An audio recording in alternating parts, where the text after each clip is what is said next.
Hello friends, welcome back to ACS your education mentor. Friends, चलिए हम लोग discuss करते हैं कि कौन कौन सी वो गलतियां स्टूडेंट से होती हैं या उनके पेरेंट्स से होती हैं जिसकी वजह से, जिस रीज़न से बच्चों की MBBS की सीट्स ड्रॉप हो जाती है। आप एडमिशन लेने के बाद भी अपनी सीट खो जाते हो। कभी कभी आपको काउंसलिंग में भी सीट मिल जाती है, अलॉटमेंट लेटर भी आ जाता है, लेकिन आप सक्सेसफुल एडमिशन नहीं ले पाते हो। किन चीज़ों का आपको सही से ध्यान रखना रहता है। फ्रेंड्स, जैसे कि हम लोग की स्टार्टिंग से आदत है इंडिया में, वी आर ऑफलाइन सिस्टम से हम लोग रहे हैं। यहाँ पे जो काउंसलिंग होती है आपकी ऑनलाइन काउंसलिंग होती है, ये सभी जानते हैं। बट इस ऑनलाइन काउंसलिंग में हमको क्या क्या चीज़ों का ध्यान रखना पड़ता है। फर्स्ट ऑफ ऑल, आप अपने स्कोर के हिसाब से जिस कॉलेज को फिल कर रहे हो, किस ऑप्शन पे फिल कर रहे हो, आपको पता होना चाहिए कि उस ऑप्शन पे आपको कौन सा कॉलेज मिल सकता है।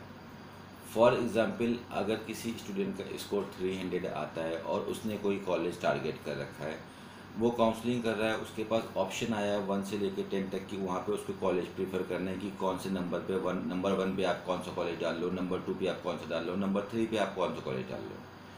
तो स्टूडेंट्स या उसकी फैमिली उस समय ऐसा करते हैं कि वो कॉलेज को फिल करते हैं जो कॉलेज उनको अच्छा लगता है। अच्छा लगने का कोई भी रीज़न हो सकता है, आपको किसी भी सोर्स से उस कॉलेज के बारे में XYZ इंफॉर्मेशन हो सकती है। That could be relevant through your fees, college का हॉस्पिटल, आपकी नियर बाई लोकेशन, आपका कोई जान पहचान वाला पढ़ रहा हो बच्चा, उस चीज़ पे पर ध्यान नहीं देना है। आपको जो कॉलेज पसंद है वो कॉलेज आप फिल करो, ये चीज़ ज़्यादा इम्पोर्टेंट नहीं है। This is not a perfect way to get the college. अगर कॉलेज चाहिए तो आपको पता होना चाहिए लास्ट ईयर के एक्सपीरियंस के हिसाब से कि आपके स्कोर पे आपको कौन सा कॉलेज अलॉट हो सकता है। आप काउंसलिंग में उसी कॉलेज को उस नंबर पे डालो कि आपको वो कॉलेज अलॉट होके आ जाए।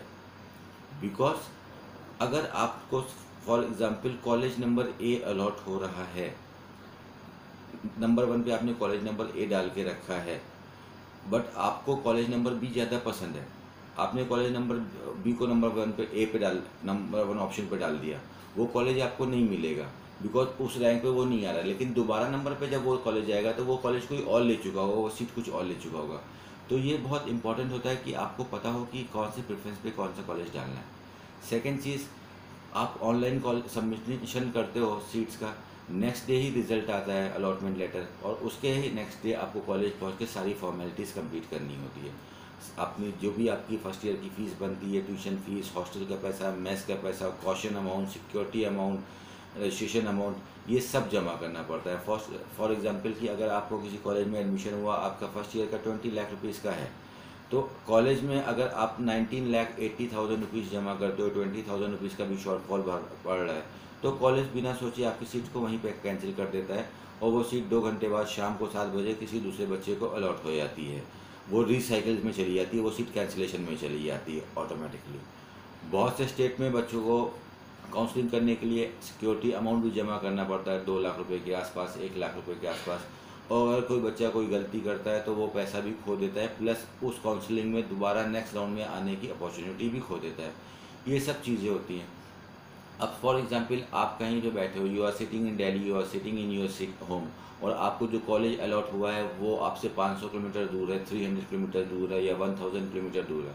आपको नेक्स्ट डे उस कॉलेज में पहुंचना है, जो आपको फ़ीस का पैसा जमा करना है वो भी वाइट में जमा करना है। You can pay the fees either through DD और थ्रू RTGS। तो आपके पास पहले से आपको पता होना चाहिए कि आपका इंतज़ाम है उतने पैसे का कि नहीं है। आपको पहले उतना पैसा अपने पास मैनेज करके रखना चाहिए, बैंक में रखना चाहिए, कि आपको लास्ट मोमेंट पे RTGS करने में प्रॉब्लम ना हो। डॉक्यूमेंट से रिलेवेंट जो होते हैं, आप जो डॉक्यूमेंट वेरिफिकेशन कराओगे वो सेम डॉक्यूमेंट आपके पास अवेलेबल होने चाहिए। कि कोई भी एक लूप होल होता है तो कॉलेज बहाना ढूंढता है कि वो सीट आपको स्किप करनी पड़े, और वो सीट वो खींच के लेके जाए कि लास्ट राउंड तक लेके जाए, कि वहाँ पे उसमें कुछ एडजस्टमेंट कर पाए, उसमें कुछ कमा पाए, XYZ एक्सपेंसेस लेके, एडिशनल चार्जेस लेके। तो इन सब चीज़ों से बचने के लिए you should be focus, you should be knowing what you are doing. आप प्लानिंग करो, बट सिंपल प्लानिंग करो। बिकॉज आप जितना इसके ऊपर वर्कआउट, जितने ज़्यादा सोर्सेस से आप इसके ऊपर सुनोगे, आपको गैप आएगा। कोई बंदा किसी कॉलेज के बारे में कुछ बोलेगा, कोई बंदा किसी कॉलेज के बारे में कुछ बोलेगा, कोई न्यूज़ चैनल किसी कॉलेज के बारे में कुछ बोलेगा, बिकॉज एक्चुअल मार्केट में ऐसा होता है। ये सेल्फ फाइनेंस कॉलेज होते हैं, जो प्राइवेट कॉलेजेस होते हैं इनको सेल्फ फाइनेंस कॉलेज बोलते हैं। हर कॉलेज चाहता है कि उसकी फ़ीस बढ़े, हर साल वो एप्लीकेशन डालते रहते हैं एमसीआई को और रिलेवेंट बॉडी डीएमईआर को फॉर फी इंक्रीमेंट। कॉलेज उसको गवर्नमेंट उसको देखती है, फिर उनका अपना अप्रूवल देती है कि नहीं आप इतनी नहीं इतनी फ़ीस ले सकते हो। कॉलेज सेटिस्फाइड नहीं होता है, उसको प्रोटेस्ट करता है, दोबारा जाता है कोर्ट में, हायर कोर्ट्स में जाता है, अपील डालता है for more increment of fees. तो ये चेंजेस आपको देखते मिलेंगे कि फ़ीस किसी कॉलेज की 18 हो गई, फिर 16 हो गई, फिर 12 हो गई, ये चीज़ चलती रहती है। इसके लिए आप पैनिक मत हो, इससे आप डिस्ट्रैक्ट मत हो। एक्चुअली आपको पता होना चाहिए कि आपका विज़न क्या है। What you required is a single medicine seat, single UG MBBS seat, ये आपकी रिक्वायरमेंट है। मार्केट में क्या पॉलिटिक्स चल रही है, क्या रूमर्स आ रहे हैं, क्या ऐसा हो रहा है, इसमें आप जो ज़्यादा इंगेज हो जाता है तो जो अट्रैक्शन लेवल होता है वो गलत जगह पे चला जाता है। तो you should be focus on your goal. आपको जो सीट चाहिए आपके पैकेज के ऊपर, आपको आपके स्कोर के हिसाब से आपको पैकेज मिल रहा है अगर, तो you should be going for that. मैंने अपने रिलेवेंट वीडियोस में बता रखा है कि किस स्कोर पे कितना कौन सा कॉलेज मिल सकता है, कहाँ पे प्रोबेबिलिटी बनती है। अगर किसी को प्रॉब्लम होती है then he can contact us, come to the office and meet me and my staff, or you can call us or WhatsApp or your inquiries. We will be helping you in your counseling, friends. Okay friends, तो ये सब चीज़ों का बहुत अच्छे से ध्यान रखिएगा। काउंसलिंग में आपको लास्ट मोमेंट पे किस कॉलेज पे कितना पैसा देना है उसको पहले से इंतजाम करना है, कॉलेज से आपको कोऑर्डिनेट करके चलना पड़ेगा।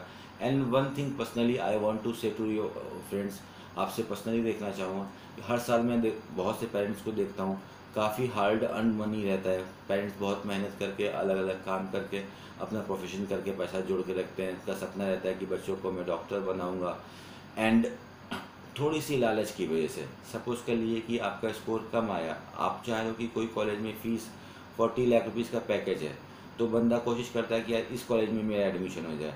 तो आपको इलीगल सोर्सेज मार्केट में ऐसे बहुत से हैं जो आपसे बोलते हैं कि 15 लाख 20 लाख 25 लाख रुपए डोनेशन देके यहाँ पे एडमिशन हो सकता है। इन चीज़ों से बचिए, बिकॉज बंदा इमोशनल हो जाता है, इतना समझ नहीं पाता है, और यही सब चीज़ें रीज़न होता है कि आदमी के साथ चीटिंग होती है और मार्केट ख़राब होता है। तो आप किसी के पास जा रहे हो, if somebody is asking for a donation type of thing, capitation type of thing, that is not good, because आज की डेट में एवरीथिंग हैज़ बीन वाइट में हो गया है। अगर कॉलेज को भी सीट अगर आपसे कैप्टेशन लेना होगा तो उसके पास ऑप्शन है एनआरआई का, वो एनआरआई सीट आपको दे सकता है और आप उससे इंस्टॉलमेंट में पैसा ले लेगा, वो डोनेशन नहीं ले सकता, उसको सीट काउंसलिंग के थ्रू देनी है। अगर किसी कॉलेज को ज़्यादा पैसा लेना है तो अलग अलग जैसे कॉलेज करते हैं, वो बॉन्ड साइन करा देते हैं बच्चों से कि 20 लाख रुपीज़ का 25 लाख रुपीज़ का आप बॉन्ड दे दीजिए। उस फीस को कॉलेज यूज़ करता है 5 साल 6 साल तक, बाद में बच्चों को वापस कर देता है अपना इंटरेस्ट लेके।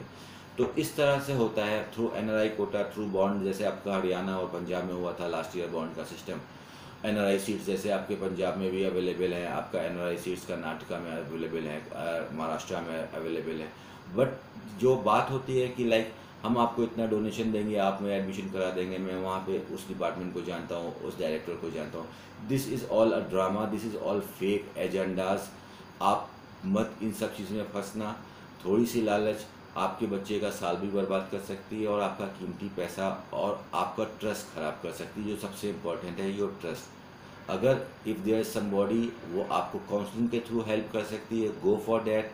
आपको पैसे के भी फ़ायदा होगा और पैसे से जो ज़्यादा इम्पोर्टेंट है वो ट्रस्ट आपका बिल्टअप रहेगा, एंड आपको कोई भी चीज़ का उसमें सदमा नहीं लगेगा। बिकॉज होता है कि अगर आप कोई चीज़ पे फोकस करके चल रहे हो कि मुझे एक चीज़ चाहिए और वैसा नहीं हो पाता है, बीच में कुछ डिस्ट्रैक्शन होता है, यू हैव बीन चीटेड और you have got a wrong information from some guy और सम एनी पर्टिकुलर पर्सन, तो आपको प्रॉब्लम होती है एडजस्टमेंट करने में और मेक ओवर करने में। और जितने टाइम में आप मेक ओवर करोगे ये अपॉर्चुनिटी चली जाएगी, काउंसलिंग फिनिश हो जाएगी, and you will lose the opportunity of getting MBBS seat in 2018।